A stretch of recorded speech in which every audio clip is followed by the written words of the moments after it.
Urban bank അവിശ്വാസം വിജയിപ്പിക്കാൻ DCC നേതൃത്വം ലീഗിന്റെ പിന്തുണ തേടി. പാർട്ടി നിർദ്ദേശമനുസരിച്ച് ചെയർമാൻ രാജിവെക്കാത്തതിനാൽ അവിശ്വാസം പാസ്സാകുന്നതിനുള്ള നടപടി ലീഗിന്റെ ഭാഗത്തു നിന്ന് ഉണ്ടാകണമെന്നാവശ്യപ്പെട്ടാണ് കത്ത് നൽകിയത്. സമവായ ചർച്ചകൾ നടത്തിയെങ്കിലും അതൊന്നും വിജയം കണ്ടില്ലെന്ന് സന്ദേശത്തിലുണ്ട്. ഈ സാഹചര്യത്തിലാണ് ഭൂരിപക്ഷ അഭിപ്രായം മാനിച്ച് ചെയർമാൻ രാജിവെക്കണമെന്ന് നിർദ്ദേശിച്ചതെന്നും വിശദീകരിച്ചിട്ടുണ്ട്. എന്നാൽ DCC നിർദ്ദേശം പാലിച്ച് രാജിവെക്കാത്ത സാഹചര്യത്തിൽ അവിശ്വാസ പ്രമേയം വിജയിപ്പിക്കാൻ നടപടി ഉണ്ടാകണമെന്ന് താല്പര്യപ്പെടുന്നു എന്നാണ് സന്ദേശത്തിന്റെ ഉള്ളടക്കത്തിലുള്ളത്.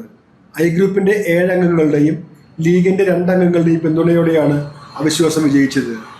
ആകെ 15 അംഗങ്ങളുള്ള ഭരണസമിതിയിൽ 6 അംഗങ്ങൾ എ ഗ്രൂപ്പിനൊപ്പമാണ്. ലീഗിന്റെ 2 അംഗങ്ങളുടെ നിലപാട് അവിശ്വാസത്തിൽ നിർണായകമായിരുന്നു.